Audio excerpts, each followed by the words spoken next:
સુરતમાં કોંગ્રેસનું નારી સ્વાભિમાન આંદોલન, જેને લઈને પરેશ ધાનાણી અને પ્રતાપ દુધાત આંદોલનમાં જોડાયા હતા. તો સુરતથી આ સમાચાર મળી રહ્યા છે. પરેશ ધાનાણી અને પ્રતાપ દુધાતની અટકાયત કરી લેવામાં આવી છે. વરાછા મિની બજાર ખાતે ચુસ્ત પોલીસ બંદોબસ્ત ગોઠવી દેવામાં આવ્યો છે. ત્યારે પોલીસે પરવાનગી ન આપી છતાં કોંગ્રેસ આંદોલન કરશે. તો આંદોલન થઈને જ રહેશે તેવી પ્રતાપ દુધાત દ્વારા ચીમકી ઉચ્ચારવામાં આવી છે. તો પોલીસે પરેશ ધાનાણી અને પ્રતાપ દુધાતની આંદોલન પહેલા જ અટકાયત કરી લીધી છે. ત્યારે પરવાનગી વગર વિરોધ કરતા અટકાયત કરવામાં આવી છે. તો કોંગ્રેસના નેતાઓ સાથે કાર્યકરોની પણ અટકાયત કરી લેવામાં આવી છે. ત્યારે અમે ડરવાના નથી તેવું પ્રતાપ દુધાત દ્વારા નિવેદન આપવામાં આવ્યું છે. આંદોલન તો થઈને જ રહેશે તેવી ચીમકી ઉચ્ચારવામાં આવી છે. તો સુરતમાં કોંગ્રેસનું નારી સ્વાભિમાન આંદોલન. તો અમરેલી લેટરકાંડના પડઘા સુરતમાં પડ્યા છે. સુરતમાં પણ નારી સ્વાભિમાન આંદોલન યોજાઈ રહ્યું છે. ત્યારે પરેશ ધાનાણી અને પ્રતાપ દુધાત આંદોલનમાં જોડાયા. ધરણા પહેલા જ પરેશ ધાનાણી અને પ્રતાપ દુધાતની અટકાયત કરી લેવામાં આવી છે. વરાછા મિની બજાર ખાતે પોલીસનો પણ ચાંપતો બંદોબસ્ત ગોઠવી દેવામાં આવ્યો છે. પોલીસે પરવાનગી ન આપી છતાં કોંગ્રેસ આંદોલન કરવા જઈ રહી હતી. ત્યારે પરેશ ધાનાણી અને પ્રતાપ દુધાતની અટકાયત કરી લેવામાં આવી છે. ત્યારે અટકાયત કરતા જ પ્રતાપ દુધાતે પણ આંદોલન તો થઈને જ રહેશે તેવી ચીમકી ઉચ્ચારી છે. તો આ સાથે જ તેમણે કહ્યું કે અમે ડરવાના નથી.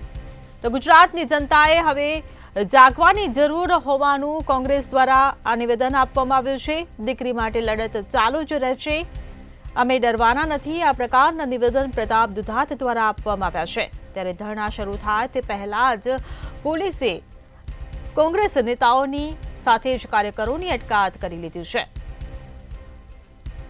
તો દીકરી માટે લડત ચાલુ જ રહેશે તેવું પ્રતાપ દુધાતે નિવેદન આપ્યું છે.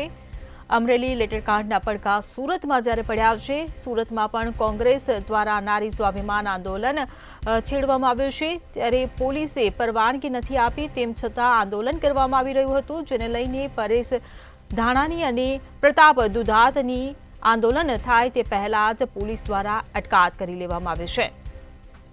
તો વરાછા મિની બજાર ખાતે ચુસ્ત પોલીસ બંદોબસ્ત પણ ગોઠવી દેવામાં આવ્યો છે. ત્યારે અટકાયત કરતા જ પ્રતાપ દુધાતે આંદોલન તો થઈને જ રહેશે તેવી ચીમકી ઉચ્ચારી છે. તો આ સાથે જ કોંગ્રેસના નેતાઓની પણ કાર્યકરોની પણ અટકાયત કરવામાં આવી છે. તો અમે ડરવાના નથી, ગુજરાતની જનતાએ હવે જાગવાની જરૂર છે. આ પ્રકારના નિવેદન કોંગ્રેસ દ્વારા આપવામાં આવ્યા છે. દીકરી માટે લડત ચાલુ જ રહેશે તેવું પ્રતાપ દુધાતે આ નિવેદન આપ્યું છે. તો અમરેલીમાં જે લેટરકાંડ સર્જાયો, જેને લઈને તેના પડઘા હવે સુરતમાં પણ પડ્યા છે. સુરતમાં કોંગ્રેસ દ્વારા નારી સ્વાભિમાન આંદોલન કરવામાં આવી રહ્યું છે.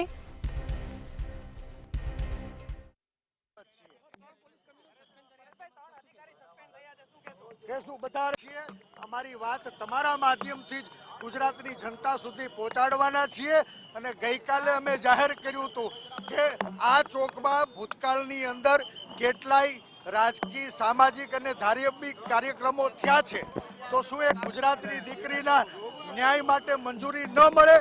પોલીસ અમને ધરણા કરવાની અહીંયા મંજૂરી આપે, અહીંયા નહીં આપે તો વરાછાનું પોલીસ સ્ટેશન હોય કે સુરતની સેન્ટ્રલ જેલ, અમે એક દીકરીના ન્યાયની લડાઈને આગળ ધપાવવા અમારા ધરણા શરૂ રાખવાના છીએ.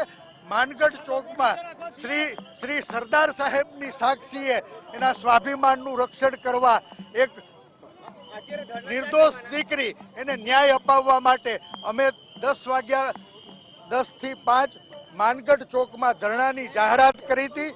હું, માનની વીરજીભાઈ, પ્રતાપભાઈ અને ખૂબ બહોળી સંખ્યામાં ગુજરાતભરના આગેવાનો અહીંયા આવ્યા છે. પોલીસે આખા માનગઢ ચોકને જ્યારે જેલ કવચ હોય એ રીતે ઘેરી લીધો છે. એમ છતાં અમે સરદાર સાહેબના ચરણોમાં માનગઢ ચોકના પાદરમાં વંદન કરીને વિનંતી કરી છે, હે સરદાર, તમારું સ્વાભિમાનના રક્ષણ કાજે આ ગુજરાતની એક દીકરી એના ન્યાય માટે અમે આ ધરણાને શરૂ કરી રહ્યા છીએ. પોલીસથી અમે ડરતા તો અહીંયા થોડા આવી મંજૂરી નથી આપી તો અમે અમારા ન્યાય માટે લડીએ. અમે અમારા ઘર માટે નથી લડતા ને પોલીસની સામા અમે લડીએ છીએ. પોલીસ ધરપકડ કરે તો અમે પોલીસ સ્ટેશનમાં ધરણા કરશું અને જેલમાં લઈ જાય જેલમાં ધરણા કરશું. આ કોઈના બાપની ગુલામી કરવા માટે અમે અહીંયા નથી આવ્યા. પરમિશન એટલા માટે આપવામાં નથી આવી કે આ પોલીસને ખબર છે કે ભૂતકાળ અમારો ઇતિહાસ અહીંયા જોડાયેલો છે અને જે પ્રમાણની હરકત પોલીસ કરી રહી છે આ લડાઈ પોલીસ સામેની છે, આ લડાઈ તંત્ર સામેની છે. આવનાર રણનીતિ હું સરદાર સાહેબની પ્રતિમાને હાર પહેરાવ્યા પછી તમને જણાવું છું. અને પ્રયત્ન કરતા તેઓને ડિટેન કરવામાં આવેલ છે અને કાયદો અને વ્યવસ્થાની જાળવણી સારું હાલ પોલીસ બંદોબસ્ત ચાલુ છે. એ કાયદાકીય તેમના વિરુદ્ધમાં જે ધોરણસર પગલાં હશે એ લેવામાં આવશે અને હાલ પોલીસ બંદોબસ્ત ચાલુ છે. શરૂઆતના તબક્કે પરેશભાઈ ધાનાણી તથા તેમની સાથેના 4 વ્યક્તિઓ બીજી એક ગાડીમાં પણ એમના અન્ય સમર્થકોને લઈ જવામાં આવેલ છે અને હાલ કાર્યવાહી ચાલુ છે. કાયદો અને વ્યવસ્થાના કારણોસર કરી દીધી.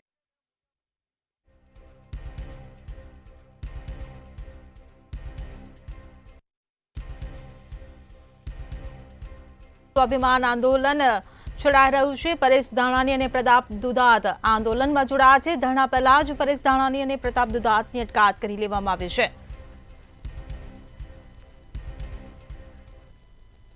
હાલ પરેશ દુધાત અને કહી શકાય કે પ્રતાપ દુધાત અને પરેશ ધાનાણીની અટકાયત કરી લેવામાં આવી છે. સુરતના વરાછા પોલીસ ખાતે જે છે માહોલ ઉગ્ર બને તે પહેલા જ પોલીસ દ્વારા કાર્યવાહી કરવામાં આવી છે. વ્યવહારિક છે કે સુરત ખાતે અત્યારે જે પ્રતાપ દુધાતની અટકાયત થઈ ગઈ છે. અમરેલીને લઈને ક્યાંક અહીં જે આંદોલનની ચીમકી આપવામાં આવી હતી આ આંદોલનને લઈને સુરતના વરાછા મિની બજાર ખાતે જે ધરણા કરવામાં આવ્યા હતા આ ધરણા પ્રદર્શનની અંદર જ જે છે તમામની જે છે અટકાયત થઈ ગઈ છે અને વ્યવહારિક છે કે ક્યાંક કોંગ્રેસી નેતાઓ પણ એની અંદર જોવા મળ્યા હતા. તો ખાસ કરીને અહીં લોકો છે પણ જોવા મળી રહ્યા છે. સ્પષ્ટ કહી શકાય છે કે કાયદા વિરુદ્ધ જે કહેવામાં આવી રહ્યું છે ધરણા કરવામાં આવ્યા હતા. પરેશ ધાનાણી અને પ્રતાપ દુધાતની અટકાયત પણ થઈ ગઈ છે. શું કહેવું? આ અટકાયત ખરેખર કાયદા વિરુદ્ધની અટકાયત છે. હવેથી અમારા ધરણા પોલીસ સ્ટેશન અંદર હોય કે લાજપોર જેલ હોય, સેન્ટ્રલ જેલ હોય, અમારા ધરણા ચાલુ રહેવાના છે. એક દીકરીને ખરેખર ન્યાય નહીં મળે ત્યાં સુધી અમારા ધરણા ચાલુ રહેશે. દીકરીને ન્યાય નહીં મળે ત્યાં સુધી આ ધરણા ચાલુ રહેશે. સુરતના વરાછા વિસ્તાર ખાતે અત્યારે પોલીસ બંદોબસ્ત જોવા મળી રહ્યો છે. વ્યવહારિક છે કે આખો વરાછા વિસ્તાર જે છે પોલીસ છાવણીમાં ફેરવવામાં આવ્યું હતું અને ખાસ કરીને એક બાદ એક જે કોંગ્રેસી નેતાઓ છે એમની પણ અટકાયત અહીં કરવામાં આવી રહી છે.